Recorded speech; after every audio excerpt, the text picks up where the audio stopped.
Greetings, ladies and gentlemen, this is the Inept General, and welcome to our Norsca unit stats and gameplay video. Yesterday, we had a stream from Creative Assembly. We got some stats for the units, some stats for unit abilities, and some Norsca gameplay. So we are going to go through that today, so strap in guys, and we will start to take a look at some of the units that are unveiled. A couple of caveats beforehand. I'm sorry if my audio sounds a bit off. I'm not recording this at home currently, but hopefully it still sounds alright. And secondly guys, this isn't going through the full army of Norsca, but if you haven't seen my Norsca reveal video popping up in the top right hand corner now, or down in the description below, you'll find there the full list of units for Norsca and that we can expect with the upcoming DLC. But other than that, we're just going to go through the units we were shown today, which isn't all of them, but it's some of them, and it's pretty interesting. So let's kick things off. So first up, we have Wulfric, the character I'm most excited to seeing in this new DLC. If you guys want a bit of the story of Wulfric and his sheer kickassery, do check the top right-hand corner now. I go into a bit of detail about Wulfric's backstory, his journeys across the world, some of the battles he's faced. We get into his curse, where he has to challenge people from all around the world and has the gift of tongues to insult them in the way that will get to them most personally, and in completely fluent home language, just to rub a little bit of extra salt in that wound. But here we have an up-close look at the model of Wulfric, and I think he looks amazing. You've got the flayed man on the shield, and I think this was our first look at Wulfric with the shield, unless I'm mistaken. But on the whole, he looks absolutely great. He looks pretty true to the tabletop. They talked about being like a combination of Norsca and Chaos here, by combining the Chaos armor with some of the Norscan like leather and furs, and I think it works pretty well. I mean, the fur textures aren't maybe the best fur textures I've ever seen, but from a distance, the way we probably normally play Total War Warhammer most of the time, it'll be barely noticeable even.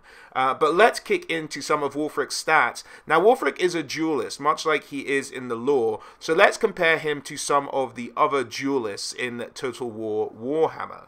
But just before we look at the stats compared to some of the other duelists, let's have a look at some of Wulfric's abilities that we've been shown in this stream. So, Foe Seeker we've seen before, Stand and Die we've seen before with the speed boost, the vigor boost, and Stand and Die with the leadership boost and the melee defense boost. But the ones we haven't seen before are Hunter of Champions and what exactly that does. So it doesn't quite act as a net of Amantok as they described it in the army unveiling video, but it does slow them down drastically. So you have what looks like a 48% speed drop, a minus 60 melee defense, and a minus 30 armor. Those are huge debuffs to put on an enemy character. If Wulfric has this going off, I'm pretty much sure he can take down almost most characters in the game. So if he gets Hunter of Champions off at you, like run away, get some units in there to back up your heroes or your general or whoever's in there, because it will be deadly. And the other ability, which we've not seen yet, but has been sort of shown to us here, is Seafang. Now, this will act as a wind spell, as we've been told before. Wulfric's ship, which can cross dimensions and kind of break the space-time continuum and sort of teleport around the place, kind of teleports into the battlefield, lands on everyone, smushes them, and then teleports back out into the realms of chaos. One has to imagine that's what it will look like.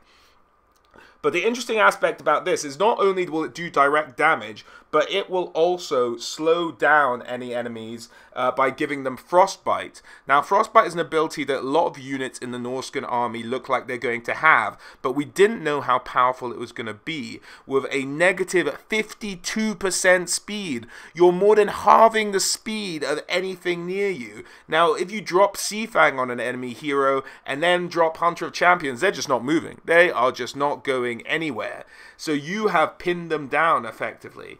So those both look like hugely strong abilities for chasing down enemy heroes and killing them, and again, just slowing down, this idea of slowing down the enemy army, because I think where the Norscan strength will come in, and we'll get into this in a little bit of the gameplay, is that once they break the enemy, that enemy is not going to get away and rally. The Norscans will have to be very good at doing it, but this seems to be what their army's built around breaking the enemy and then chasing them all down and killing them all in that one go, by slowing them, by casting the spells on them that slows them. So that looks like a tactic, and that looks like it'll be one of the key strengths that Wulfric has. So, moving on to some of the stat comparisons of Wulfric. I put Wulfric up against Prince Sigvald and the Red Duke. Both are duelists. Now, I understand the Red Duke has some magic as well. But an aspect of this little stream that I think was slightly accidental and probably will be subject to change is that we got a quick glimpse of an unfinished Norscan custom battle menu. So we have an idea of what some of the units will cost going into battle, or at least what they're costing at the time of that build. It might have changed by the final build, but it's good to have a bit of a rough idea to see what the developers were thinking. So here we have Wulfric's cost, 1,630, and we have Sigvald, 1,700, and the Red Duke, 2,400. Now the Sigvald and the Red Duke with this cost is them fully geared up with all their stuff, and I've done this for all the comparisons of heroes and stuff going forward.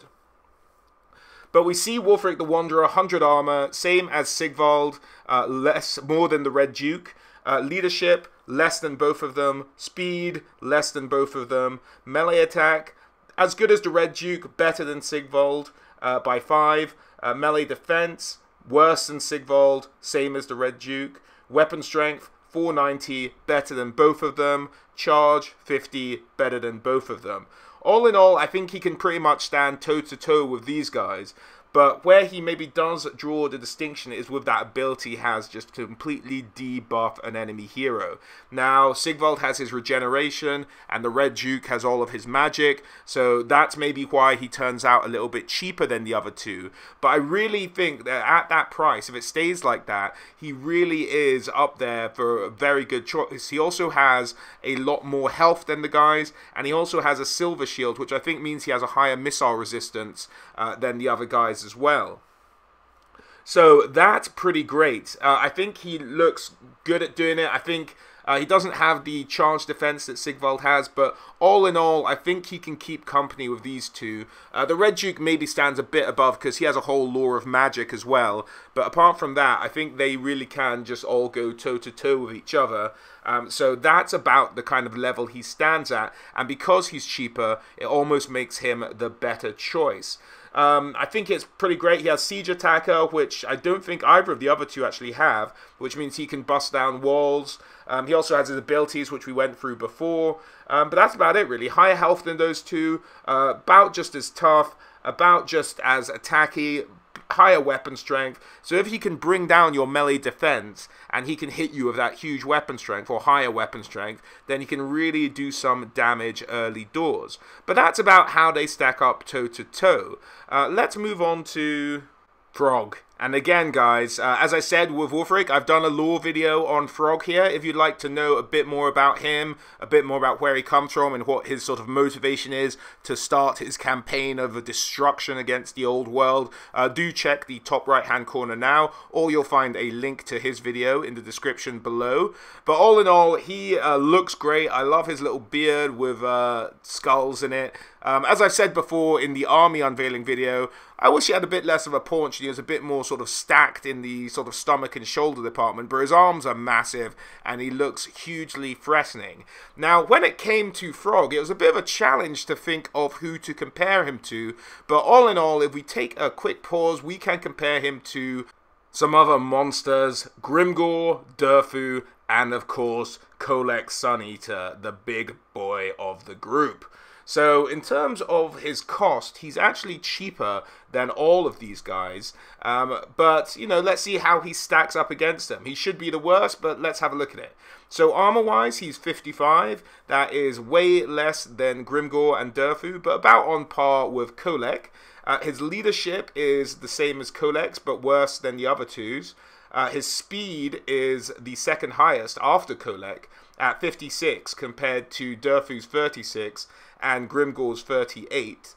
His melee attack is Frostbite as well, which I think is what that icon is next to his melee attack, which means that when he hits a unit, he'll slow that unit by 52%, don't forget. We saw that with the abilities that Wulfric has. So that's a huge amount of slowdown if he actually manages to hit them. And his melee attack is 60. That's lower than Grimgor's at 70, lower than Durfu's at 65 with magic, but the same as Kolek's at 60 as well. Melee defense, 50, higher than Grimgor's, same as Durfu's, same as Kolek's. Weapon strength, 495, higher than Grimgor, higher than Durfu, a little bit below Kolek. And charge bonus, 50, lower than Grimgor, who's actually surprisingly high charge bonus, which is higher than Durfu's, and higher than Kolek's, which seems a bit mismatched there, but there we go. Now, the closest comparison price-wise is Grimgor, but I think he really does well to stand toe-to-toe with these guys. He also has some pretty high hit points, much higher than Grimgor's, little bit less than both Durfu and Kolek's, but he does regenerate, don't forget. So the regeneration will play a huge amount in it. The frostbite will play a huge amount in the way we play him. We haven't had a close look at all of Frog's abilities in terms of what he can do, but we do understand he will give leadership buffs to trolls, which is great. If he could make trolls unbreakable, that would be amazing. But I'm not sure they'll go that far. I think it'll just be a leadership buff. But all in all, now, how do I think it would turn out? I don't know. I think it would be close between him and Grimgor. I don't think he could necessarily. It would be a tough. I'd have to do some testing. There's all sorts of things. Like, don't forget, Durfu has magic. Kolek has his lightning. There's a whole bunch of different things and different categories to compare these two on. But for his price, again, much like Wulfric, for his price, if they keep him at that price, I think it's tempting. And I think for like the amount you're getting for these other lords, for the huge cost extra, I think he's better than the cost difference between them all, if you see what I mean, if that makes sense to everybody. But I'm not sure who would come out on top. These are some pretty challenging things here, particularly as he has the armor piercing as well. It's a little bit too close for me to call.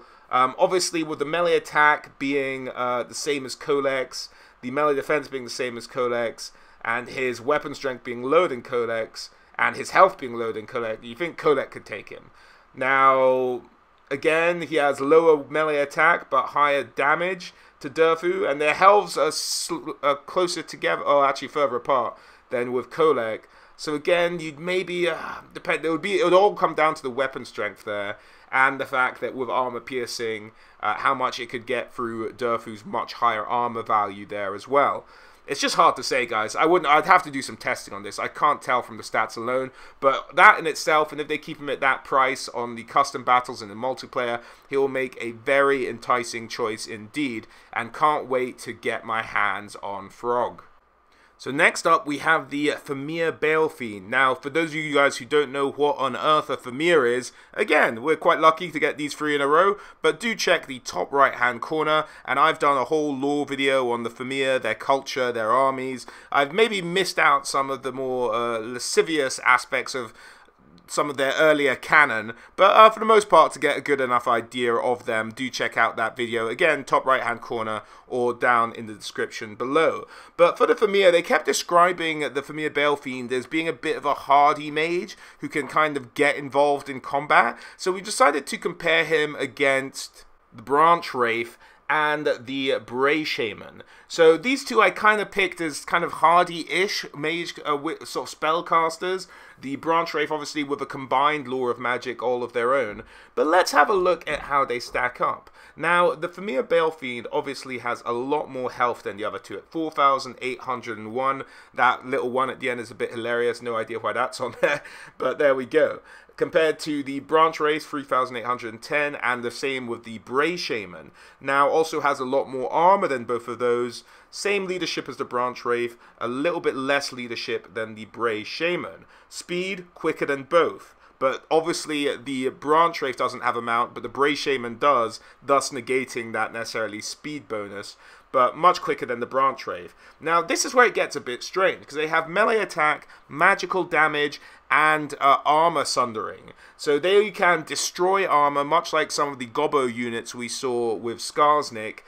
He can destroy armor and do magical damage. However, his melee attack is pretty low. I mean, if you compare that to the Branch Wraith's 47 with magic attack, and the Bray Shaman's 30 anyway, which is still higher than his, it makes it a bit strange. But also higher melee defense, same as the Branch Wraiths, higher than the Bray Shamans. Now, weapon strength. This is maybe when they come into their own a bit as well. 400 compared to the, and armor piercing compared to the strength of the Branch Wraith, which is 330, and the Bray Shaman 310, and a lower charge than both of those as well. So it just looks like they may not be able, they might be handy to throw into the combat because of that sundering effect he can have on a unit. That could be hugely helpful when taking it down, and he's hardy enough to tank some damage himself. But in terms of a mage you want to send into combat to get work done himself, that's not necessarily what it looks like the Familiar Balefiends can do. It looks more like they can go into combat to support another unit, but don't go sending them into combat willy-nilly to try and hold down combat. They can be a great support unit in combat while casting spells as well. Now these guys, as was covered in the army unveiling video, have the lore of Shadow and the lore of Fire. I did pick the Shadow sort of Bray Shaman to compare it to, just because that's the unit they were playing as, the Bray Shaman, the Familiar Balefiend, in the battles that we're about to show.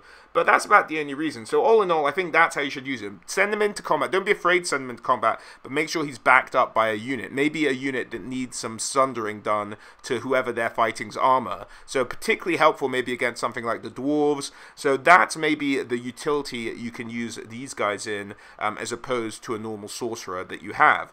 So not quite combat ready, but combat support, really helpful. So next up we have the Frostworm. Now he looks pretty good. Looks very much like a Chaos Dragon. I'm not sure of the scale. I'm not sure if they're actually bigger or smaller than it. I have to imagine they've maybe been shrunk down a bit and are kind of a smaller Chaos Dragon. They've obviously have that great skin tone and the bone on the inside of the split-headed dragon there. Pretty cool. These guys don't have a breath weapon, so they're very much more of a sort of melee focused, or just kind of a hanging around. Their zone of chill effect is particularly powerful, and so you might not even want to engage them. You might just want to have them hovering over a unit that you want to engage with something else. But these guys look like they'll be pretty practical. So let's compare them to a couple of other units that serve kind of similar functions. And so here we have it up against the Terrorgeist, the Frost Dragon, and the Sun Dragon from Total War Warhammer 2, just as an interesting point of comparison for all of them. The Sun Dragon obviously slightly different, because the Sun Dragon will have a breath weapon in Total War Warhammer 2. Now I think that might be retroactively put into the armies of Total War Warhammer 1 in the combined map. I don't necessarily know whether that will be put into the breath weapons of dragons into Total War Warhammer 1 by itself. But I think it's more in the combined map than going back and like changing up the code in Total War Warhammer 1. So let's have a look at how it stacks up. Price-wise, it's cheaper than all of them. Well, we don't know what the price of the Sun Dragon is yet, as the youngest of the dragons, but it's cheaper than the Terrorgeist and the Forest Dragon. So how does it stack up? It has the same armor as a Forest Dragon, but less armor than the Terrorgeist. Leadership is higher than the Terrorgeist, same as the Forest Dragon. Speed, same as the Forest Dragon. Melee attack, same as Forest Dragon, but instead of poison damage, magic and poison like the Forest Dragon does, the Frostworm will do magic and frostbite, which is that thing that slows them down 52%. Now you combine that with the chilling aura effect that the Frostworm has already, and that will effectively stop any unit within its vicinity, which is particularly useful. Now, melee defense, 34, same as the Terrorgeist, same as the Forest Dragon. Weapon strength, 450, same as the Forest Dragon. Charge bonus, 57, a little bit less than the Forest Dragon, a little bit more than the Terrorgeist. Effectively, guys, this plays very similarly to the Forest Dragon, except that it can stop things dead in their tracks almost, and does armor piercing, but so does the Forest Dragon. They really are very, very similar. Now, they both have missile resistance. The Forest Dragon, I think, has physical resistance, which the Frostworm, I'm not sure, I don't think has, which is another slight difference there. But that's about it. They're very similar. So for the 500 less cost, if these turn out to be the final prices for units in multiplayer, I'd say it's a better pick than a Forest Dragon any day of the week. Now, how does that all compare to the Sun Dragon on the other side? Now, more armed than the Sun Dragon, less leadership, less speed, more melee defense, but it doesn't have that breath weapon or fire damage. Same melee defense, sorry, more melee attack I meant before. Same melee defense, more weapon strength than the Sun Dragon, and less of a charge than the Sun Dragon. So kind of up there with the Sun Dragon, and really just very comparable to the Forest Dragon indeed, with a slightly less health than the Forest Dragon, however. So that about sums it up for the Frostworm. An interesting flying unit, kind of just filling a void in the Norscan army that would be a particularly useful unit to have. So let's kick on to the War Mammoth. Now the War Mammoth looks great, looks much like its model. If you guys saw my Norscan army video, it looks fantastic. But let's get straight into the stats. However, it's a bit tricky to know what to compare this to. Later on in Total War Warhammer 2, it'll be very easy to compare this to something like the Bastillodon with the skinks on its back, rather than but we've only had stats, I believe, at this point for the Feral Bastillodon, so we don't have the stats to compare it to that. But the only thing I could think of comparing it to at the moment was the Arachnarok, as the most fair comparison, and then I threw in the Feral Bastillodon and the Dragon Ogre Shaggoth just for a cost comparison, really. But let's have a look at how those units stack up against each other. We have the Arachnarok, way more armor than the War Mammoth, but the War Mammoth's health is huge.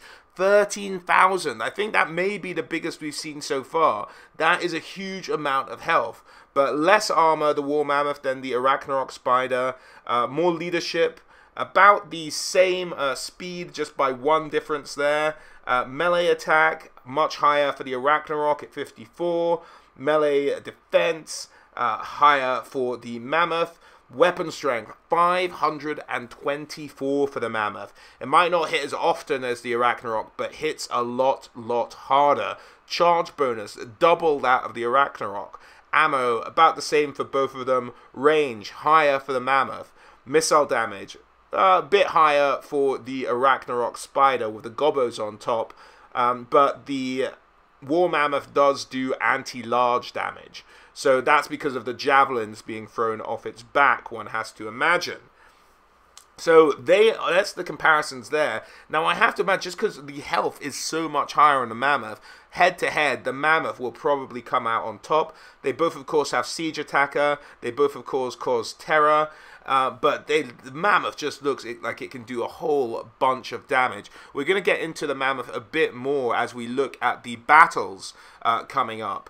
But compare it to, let's say, the other stuff like the Feral Stegodon and with the Dragon Ogre Shaggoth, I threw it in because it looks to have the same cost as the Mammoth. So the Shaggoth, less armor than the Mammoth, more leadership, more speed than the Mammoth, higher melee attack, higher melee defense, less weapon strength, and less of a charge bonus as well. So there we go. So for the same cost, you've probably got to go for the Mammoth, maybe. It'll be interesting to see how those go head to head, but I think the Mammoth, just because of its sheer amount of hit points, would win out on all those battles. And I threw in a Feral Stegodon there just because I mentioned it earlier in the video. But as you can see, I think the Feral Stegodon will probably cost a lot less, and they will probably be much more comparable to the idea of the Feral Mammoths, which is another unit in the Norscan army, but one we haven't seen stats for yet. So let's move on from the Mammoths. I'm most excited. It's probably the unit I'm most looking forward to using. Can't wait to see them just charging into war and seeing what they can do on the battlefield. But let's move on, shall we? To the Berserkers. Now, I like the way the Berserkers look, but they give me pause for one reason and one reason alone, is that the Berserkers, and they even said in this stream, they based on kind of the Celtic peoples.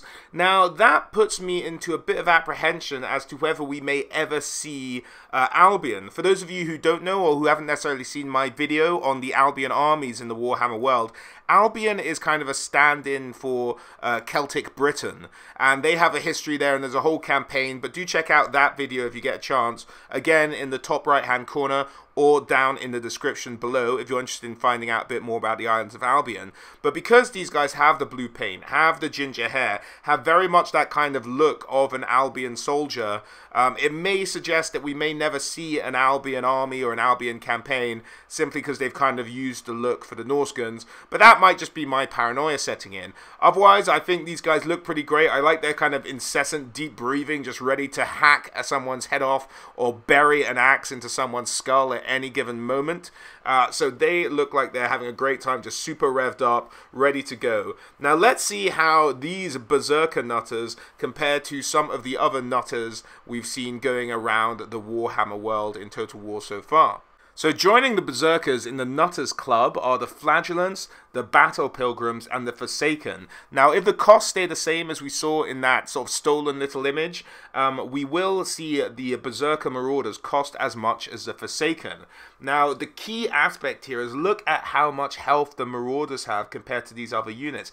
8,600 compared to the Forsaken, 6,400, Battle Pilgrim 7,440, and the Flagellants at 7,200. Also, they only have 100 warriors in the unit. Now, I don't think this is a scale issue or anything. I think that is a fair comparison between the two. The Forsaken only at 80, and the Battle Pilgrims and Flagellants at 120 each. Now, their armor value is pretty low at 15, but that still beats the Flagellants, and is, I suppose, maybe half of what the Battle Pilgrims have. So they are very vulnerable to missile fire. No shields or anything, very low armor. If these guys come charging towards you like maniacs, shoot them down.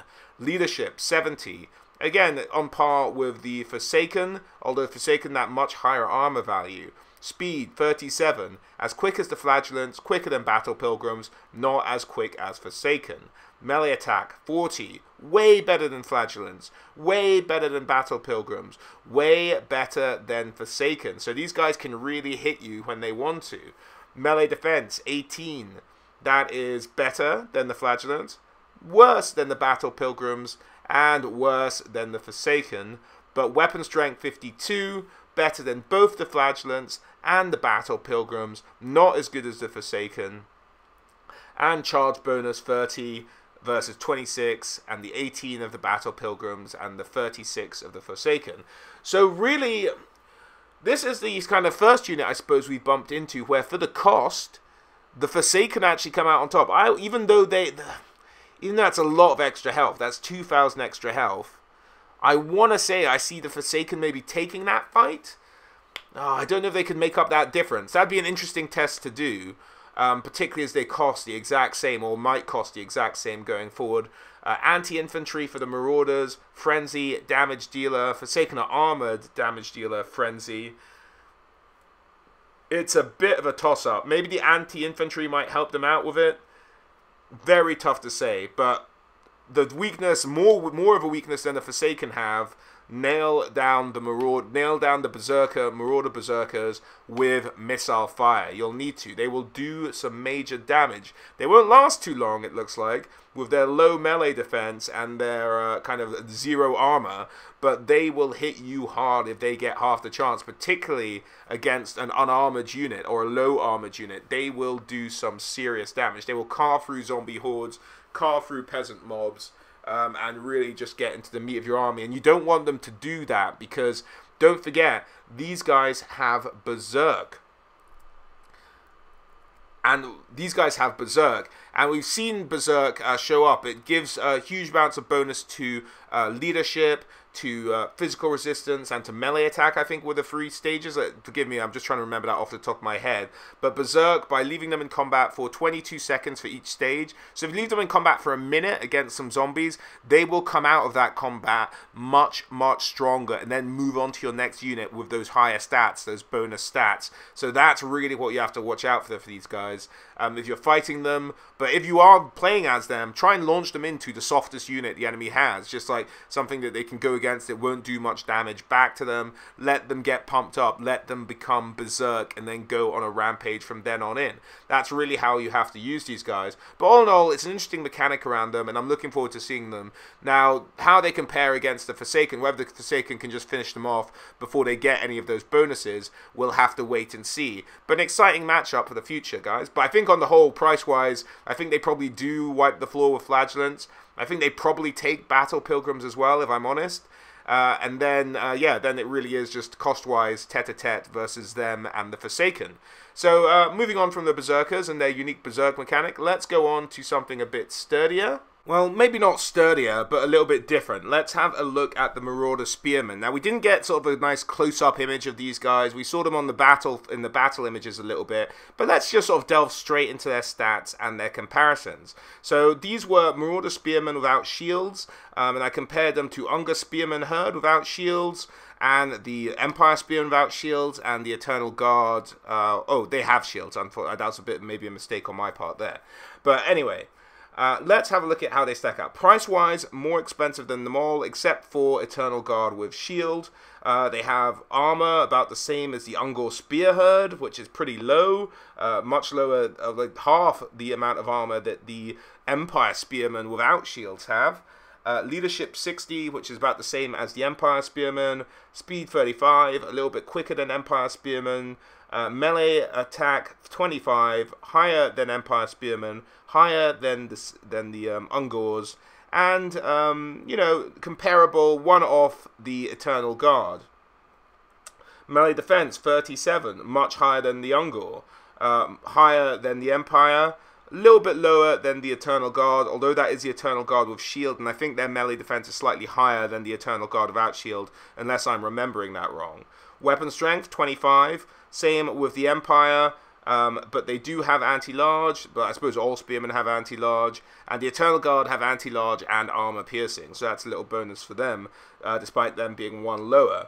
And then charge bonus, pretty irrelevant when it comes to Spearmen, but it's 6 compared to the Ungor Spearhead on 12, 4 for the Empire, and 8 for the Eternal Guard. Now, if you look at the pricing of this, I'd say these Spearmen are pretty expensive in terms of multiplayer and custom battle if they stay that price. They're much more comparable to the Empire, although they do have better melee attack and melee defense. But whether that gears out to that much price difference, they do also have, however, as many of the Norsca units seem to have, is a fairly healthy hit point pool. A little bit higher than the Ungor Spearmen Herd, and with less units than that herd as well. So I suppose unit for hit points, it's probably amongst the highest up there. So that's about it. They're fairly sturdy. They're like fairly sturdy. They can do. They're not bad. They're better in a fight than the Empire, but are they 155 better in a fight? I guess maybe. We'll have to wait and see for that one, but nothing terribly exciting here. They are just Spearmen after all, but they're pretty good ones, but you might have to pay a price for as good as they are. So let's move on now to heavies of the Norscan army, the Marauder Champions. Now let's not faff about here, guys. Let's get straight into comparing the champions against arguably their better cousins, the Chaos Warriors and the Chaos Chosen, and see how they stack up against them. Now, as we can see, price-wise, they have been planted straight in the middle between the Chaos Warriors and the Chosen, sort of 250 either side to make up those guys. But they have less armor and worse resistance against missiles than the Chaos Warriors. They have better leadership than Chaos Warriors, they have better speed than Chaos Warriors, better melee attack, better melee defense, better weapon strength, and a little less of a charge, and higher health by several hundred. But comparing them to the Chosen, again, lower armor, lower missile defense, same leadership, higher speed, lower melee attack by quite a bit, lower melee defense again by quite a bit, and lower weapon strength by a fair amount as well, and a much lower charge bonus. Now, what I read from this is that yes, the Marauder Champions are in between the Chaos Warriors and the Chaos Chosen, but they're much closer. They're not right in the middle between them. They're closer to the Chaos Warrior side of things than they are to the Chosen side of things, if you get my meaning in that split. They're not bang on in the middle. They lean more Chaos Warrior than they lean Chosen, or they don't really split the difference. Now, all in all, these guys will act pretty much the same. Now, the key aspect of the Marauder Champions is how much better they become with the rage mechanic that I think these guys have, as with most Norscan units, whereby the longer they're in fighting for, the better they get. Now, how vital that becomes will really dictate how good these guys stack up against the Chaos Warriors and against the Chaos Chosen. So, as with all of these stat comparisons, guys, we can't sort of solely rely on the stats themselves. Sometimes we have to look a little bit further. So that's my kind of come away of it. They don't have as much health as the Chosen. They have more health than the Warriors, but that rage mechanic might put them, again, move them back into the middle between the two, rather than gearing more towards the Chaos Warrior side of things, because that rage mechanic will boost them, boost their fighting ability, bringing them closer to Chosen, but nowhere near coming close to Chosen, I don't think. More just actually really splitting the difference than being more Chaos Warrior leaning in terms of their price comparatively. So that's my thinking on the Marauder Champions. But again, you don't have many heavy infantry, sort of non-monstrous infantry choices for the Norscan, so this is about it. It's the only game in town. There will be a great weapon variant as well, but I imagine stat-wise they will fall similarly in the way that these guys have been split in terms of Chaos Warriors with great weapons and Chosen with great weapons. They'll be good, they'll be better than the Chaos Warriors, but not quite as good as the Chosen. So in leaning more towards the Warrior side, maybe Rage makes up a little bit of that difference. So let's move on from there. Next up, we have the skirmishers of the Norscan army. Now here we have the axe variant, but there's also a javelin variant. Now the axe variant does armor piercing, and the javelin variant does anti-large, but I don't think we actually see the javelin variant in this stream that we saw yesterday. But let's have a look at how these guys compare against the only other axe-throwing skirmishers, the Dwarven Rangers. Now, it looks like these guys might cost the same as Dwarven Rangers. But again, guys, as I said, the pricing I'm getting on these unit cards might be different from the final product. But you know what? It's always got to go on now. So this will be quite an interesting little matchup. I threw in the Skink Skirmishers from Total War Warhammer 2 in there, just for a bit of fun to see how they maybe stack up against some other types of skirmishers going along. But let's have a look at them compared mainly to the Dwarven Rangers. Armor, much less than the Dwarves. Leadership, less than the Dwarves. Speed, about the same as Dwarves. One more than Dwarves, for God's sake. Melee attack, much higher than the Dwarves. Melee defense, lower than the Dwarves by 2. Weapon strength, the same, although the Dwarves, I think, on their weapons have armor piercing, whereas it looks like these guys don't on their regular weapons. Now, the other thing we have is charge bonus, higher on the Dwarves. Ammunition, the same. Range, higher on the Dwarves. Missile damage, higher on the Dwarves. And the missile damage armor piercing there as well for both of them. So it just looks like the Dwarves are just a better unit. Now, we can look at things like the Dwarves will have Vanguard, they have Stalk. All the Marauder Hunters have is decent melee combatants. So you can send in the Hunters against some unarmored opposition and they'll do okay, but they won't do fantastically well. And for the same price as Dwarven Rangers are the much better unit. Like, let's face it, they're the better unit there. But I suppose the way you could use these guys is move them around the flank, get them into a soft target that doesn't have much armor, and get them doing damage to them.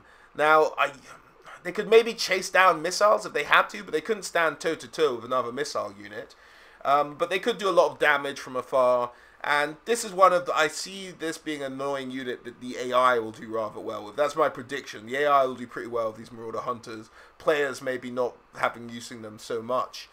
But that's them. Now, comparing them to Skinks, Skinks do, it's not really a fair comparison, but Skinks have a little bit more range, a little bit less damage, but they do poison, way more ammunition in both of those, less charge, armor, well, more than the bloody Marauder Hunters, that's a bit weird, leadership, higher, speed, much higher, melee attack, lower, melee defense, lower, weapon strength, lower, just by a bit though. Charge bonus, lower than the Marauders. And yeah, and we said ammunition before. So that's just a little bit of fun with these Skink Skirmishers. I'd actually quite like to see them give the aquatic rule to the Famir, because they are also amphibious creatures. So I think they probably should have aquatic as well. But there we go. So I think the Dwarven, although there are more health and more like more individual units in the Marauder Hunters, I think the Dwarven Rangers come up on top there in terms of comparisons. Next up, we have the Skin Wolves. Now, the Skin Wolves are our first sign of werewolves in the game. Excited to see them. They look pretty fantastic. Their running animations looks a little bit strange because the paws kind of dig in. It's a bit weird. We'll see it in the battles. But apart from that, can't complain. But these guys are a bit hard to draw up comparisons. Now, in the stream, they kept comparing them to like some kind of medium light cavalry. So let's have a look at how they stack up, I guess, against other cavalry units, even though they are an infantry unit. But you know what the hell, let's give it a go, shall we? So here we have the Skin Wolves, cost of 900 compared to the 1,000 of the Wild Riders, 400 of the Yeomen, and 900 of the Empire Knights.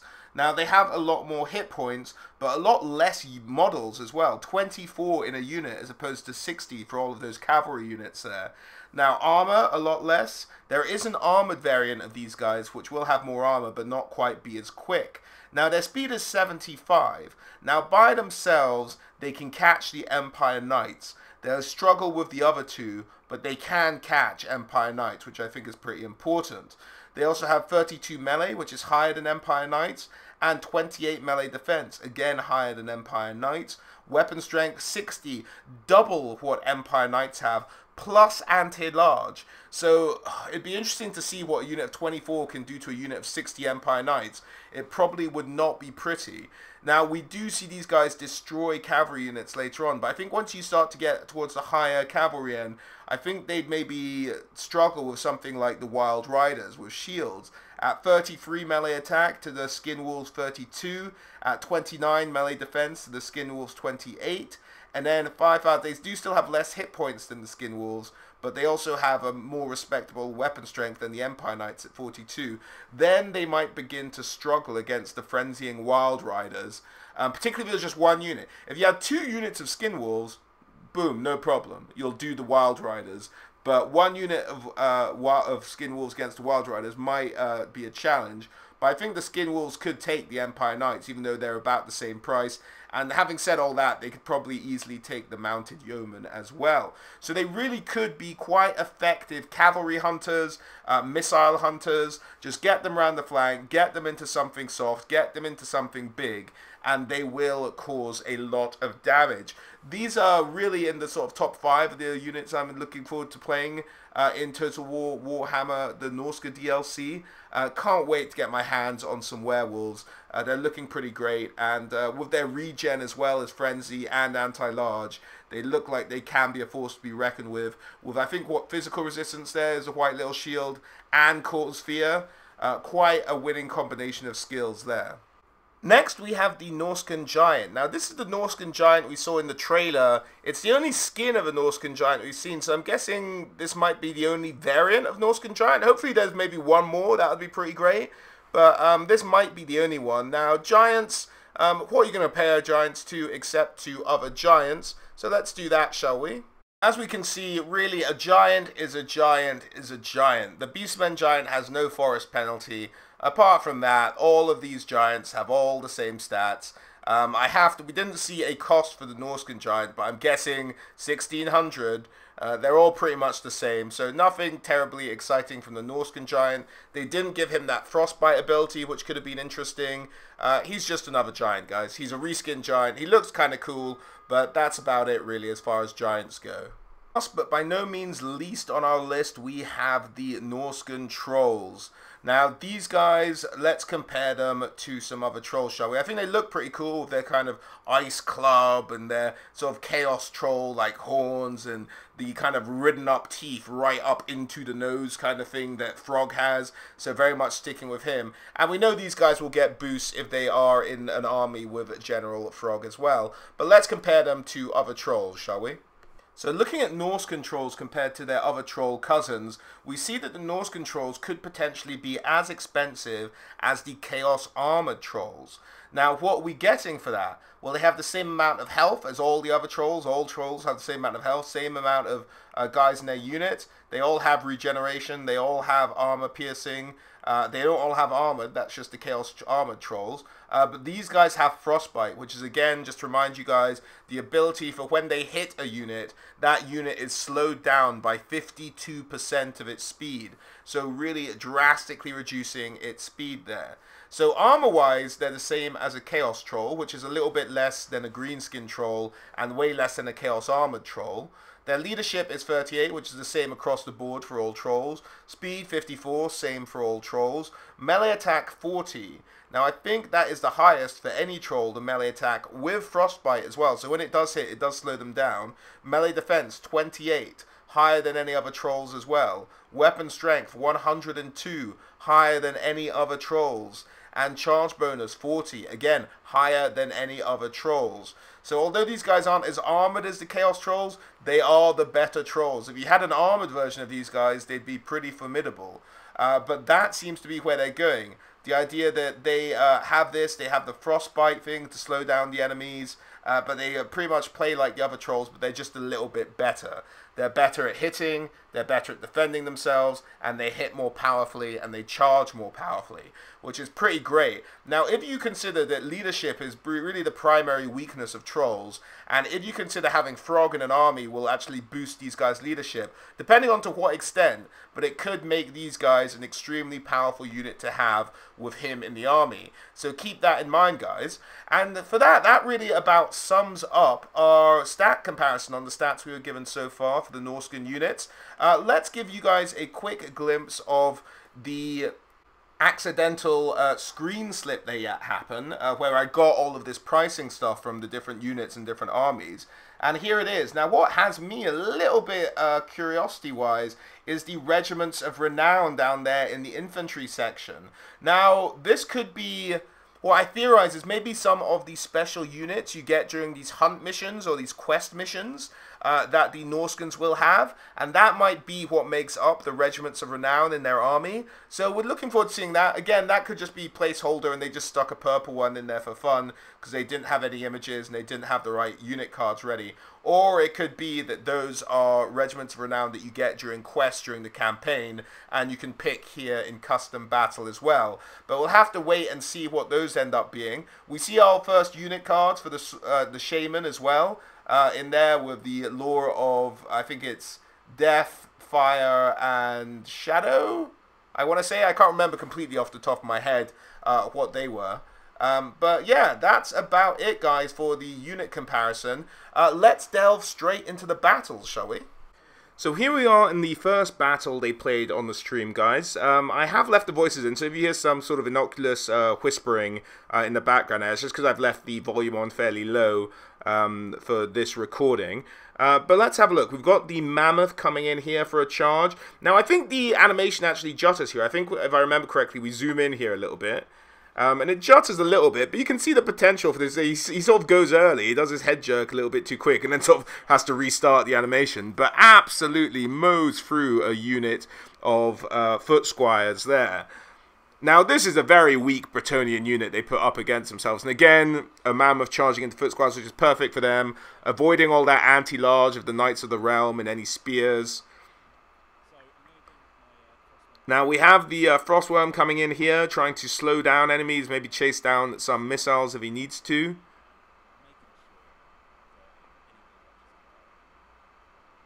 The rest of the unit charging around. Now here are the Skin Wolves in against 2 units of Knights of the Realm. Now they're kind of trading equally there, but... yeah, we kind of lose track of that. It's very hard to track out what's going on that far right-hand side of the field. This Mammoth is doing some great work, though. Chased off a unit of Foot Squires, although they came back fairly quickly. And then he sends his 2 units of Skin Wolves against a unit of Knights of the Realm, who are in there with the Mammoth, and they will do some devastating damage. Oh, maybe he sends them against these guys, but the Knights of the Realm are just making a nuisance of themselves. There's King Luan in there somewhere. I think he just sent Wulfric after him. And then, here we go. 2 Skin Wolves, flank charge against Knights of the Realm. Lovely little charge in there from the Skin Wolves. And they just start to melt them. Look at that. Look at that health just go. Now, it would have been interesting to see if that other Knights of the Realm unit had gotten involved, how that would have panned out. But look at the wolves, they're barely touched. That's just incredible. They just slaughtered them. But that was 2-on-1, bear in mind. Here we have the Norscan trolls going in, cause some damage, cause some chaos. And that mammoth just tanking. Look at how much attention has to be paid to bringing down those mammoths. Now, what you're maybe wanting here against like Norscan armies is, yeah, you're wanting like gunners.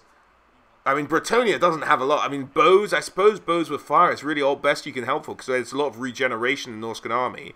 You'd also have a lot more sort of pullmen at arms, ideally, rather than sending in foot squires. Foot squires, all those foot squires, is a terribly mismatched fight for this army. And then the Bretonians with their poor leadership and with King Luon being surrounded by a Frostworm there, some skin wolves, and I think Wulfric joins in eventually as well, if I remember correctly. But they're all anti-large, and he's on a horse. Well, they're not all anti-large. The Frostworm isn't, but they're all just giving him chaos. He can't get away. There's no way for him to escape. And there's Wulfric just trying to make his way around his mammoth mate there. And that was a victory. That just broke the morale. So that one went pretty quick. And here we have the results for that battle. As you can see, the Norscans did a lot of tremendous work. The Mammoths putting in a great effort. Huge numbers of kills there for the Mammoths. Now, they are an expensive unit, but they look like they are worth every penny. So, well worth getting them in the army if they can rack up that amount of kills. But anyway, let's move on to the next battle, shall we? Now, we've jumped ahead a little just to get into the thick of things, but this one was against the Beastmen with a Cygor throwing down some rocks, causing some chaos. Now, Beastmen, of all their monsters, you might think might be a good matchup here, but it's quite interesting because you've got all the Minotaurs on this left flank of ours here, charging that Mammoth. Now, the problem is, the Mammoth with the Javelins are anti-large, the Mammoths themselves can just tank, and there are Doom Bulls in here as well. But they can just tank so much damage, and all that damage is just damage not going on the rest of the army. And I think that's maybe a huge element to where these guys come into play as well. Just that, because everything is attacking the Mammoths and trying to bring them down, it's just negating so much damage from your other units who can do a lot of damage themselves as well. So the Doom Bull's in there, Wulfric's in the midst of it. You've got the skin changers coming around, like sort of 4 skin changers against 1 Centaur unit, which seems a bit pointless, but there we go. And the Minotaurs are trying to make themselves as useful as possible. Doom Bull's in there. Wulfric's in there, trying to take down their general.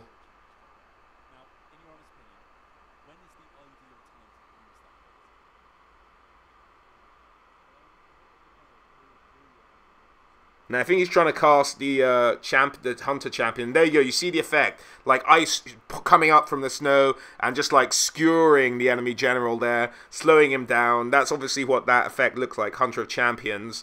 And then just I think that's Morgor as well. That's no pushover, if I remember correctly, who the enemy general was. Cygor still doing a good amount of damage, but with all of these clumped up troops, he should be doing a bit more.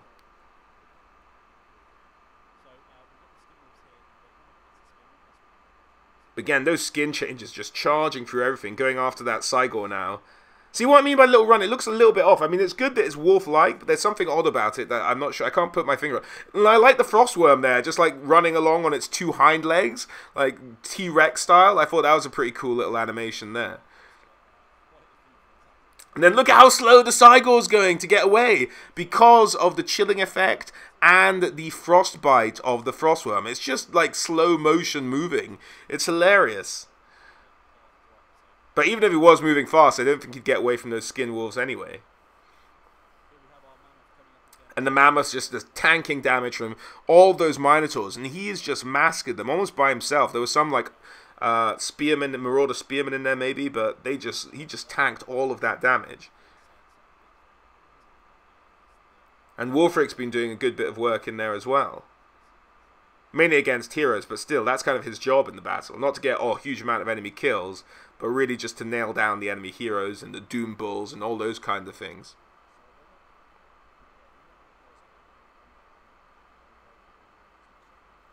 Now, my only hesitation with Wulfric is with Wulfric's new ability, it might encourage people to hero spam more and then just keep all their heroes in a pack, because Wulfric can disable one of them, but she surely can't take on 2 or 3 at a time. But maybe he can, you never know, you just tank it that much, Wulfric. But I think that's maybe a strategy we'll see in the meta evolving in multiplayer when they see people pick Wulfric, is they'll have to pick a hero pack. They'll almost be forced into it because you can't leave a single hero by himself on a battlefield where Wulfric is. He will just nail them. And that's it. Another victory. Let's move on to the next, shall we? And next up to face the Norscan forces are the Darwi, led by the Slayer King himself. Here come the Mammoths, clumped together this time, which will be a nightmare to deal with.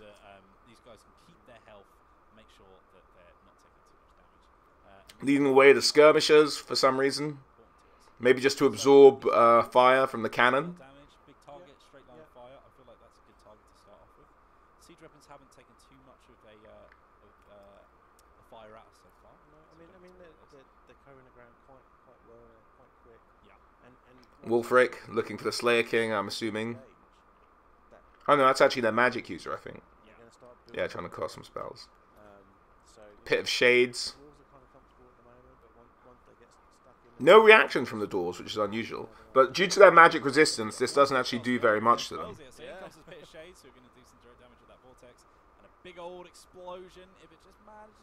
I like that those ones just trapped in the middle can't get away.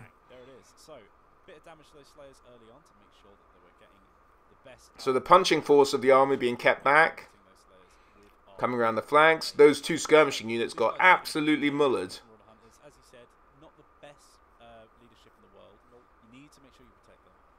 Most important thing at the moment is getting rid of those slayers, getting rid of those armor-piercing missiles, and make sure that we can bring our mammoths in safe. And charging up the flank. And here we go, all the skin changes on one flank versus what's left on that side. So we've got some standards of here. Now I think what they benefit from hugely here is that the Thunderers did some weird AI stuff and all turned sideways to shoot at the stuff coming up the flank rather than the huge force coming up the middle. And here come all this, those skin wolves. There you go. With the Frostworm. So in they come, and they're going to do a good amount of damage, and they've also got that flanking bonus, which means that they're going to drop Ethan. And in come our mammoths. And 3 mammoths side to side. That's just almost impossible to deal with, one has to imagine. Because as I said, they're not the slowest unit in the world. Charging into that blob. But I think those cannons will actually get in the way, otherwise that would have been a huge charge straight into all of those dwarves. Yeah, smashed into a cannon. On our trolls hit, so we're going to drop some direct damage on them, try and get as many hits on them as possible, and move our spearmen in to deal with these thunderers. Now, in we come, we've got some more Gremlin Guard who have come up. Holding down the fort. Skin wolves just watching. Don't know why I keep calling them skin changers. Hit on that leadership and make sure that plowing in. Those old grumblers who are going to be giving too many over. Now, against the dwarves, they don't really have any anti-large to go against the skin wolves, so they might be a little bit less effective, but they can still do damage. And those mammoths just tanking so much damage they tank, just sitting there, going up against 3, 4, 5 units at a time, and not really worrying about it too much. I love it. I can't wait to get my hands on them.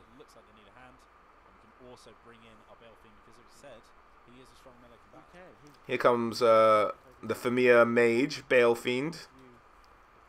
He's trying to cause some trouble, sunder some armor. He would actually be very helpful in a battle like this against the Darwi.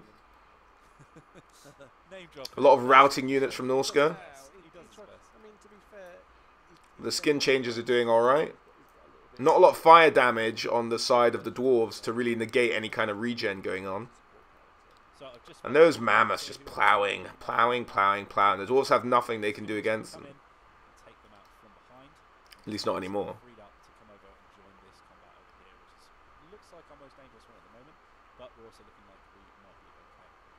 One thing about the Marauders ice trolls, we don't really... Some returning units from Norsca there, including the trolls.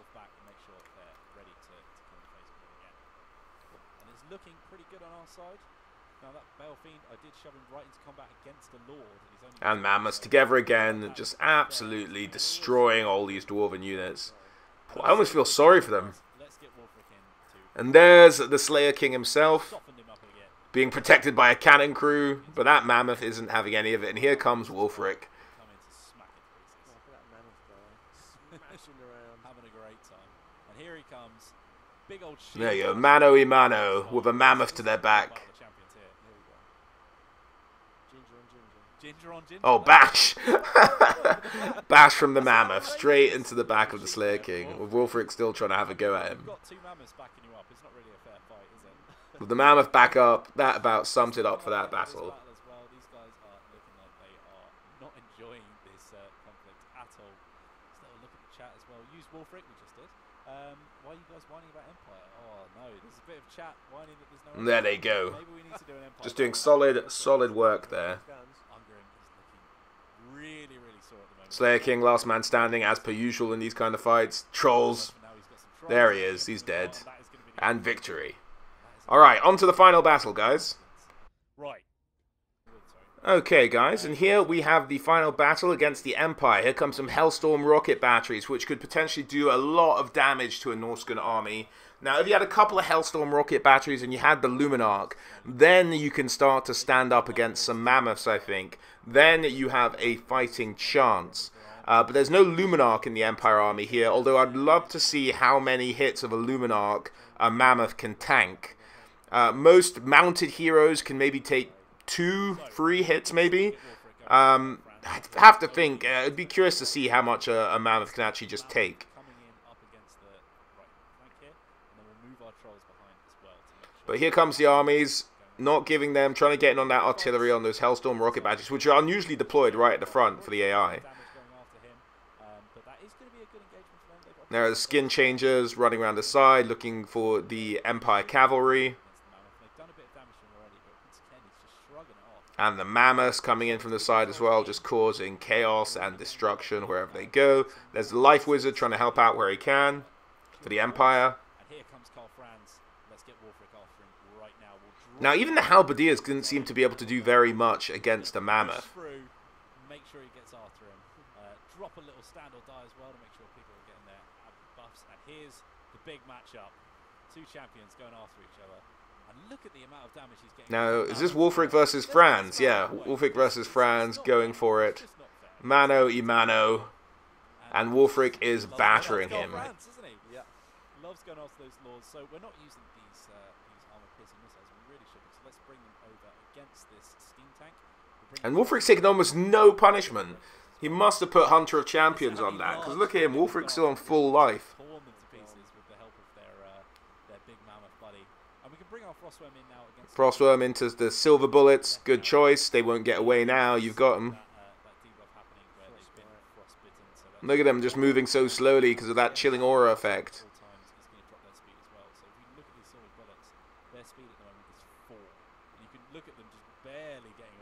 Run away! Slowly! But run away! Run away! Run away! And then the skin changes have all the time in the world to turn around and then maybe take out the silver bullets as well. Not the skin change. I did it again. I keep doing it. Skin wolves. And the Mammoth versus Steam Tank. I think the Mammoth's probably going to take this one. Although look, the Empire's just throwing everything it has at these Mammoths. It's amazing to watch just how much damage they can tank.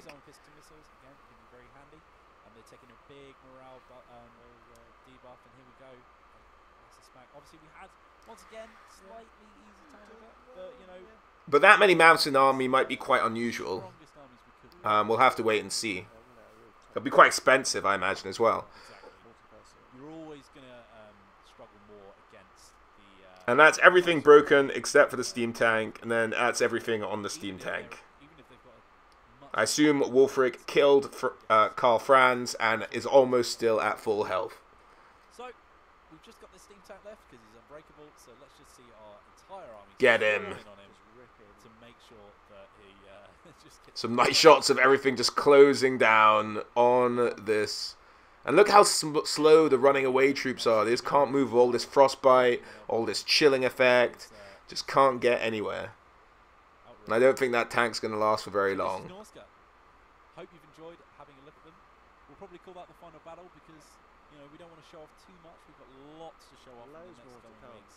especially all the amazing stuff that we've done with Alright guys, I think we'll probably end it there. We don't have to watch the steam tank go down. It was a great little stream. We learned a lot. Hope you guys enjoyed me taking you through the stats, running through the battle. I think the Skin Wolves as an anti-cav unit is a thing that actually works with all the slowing down that all the other units do. Mammoths look scary as F.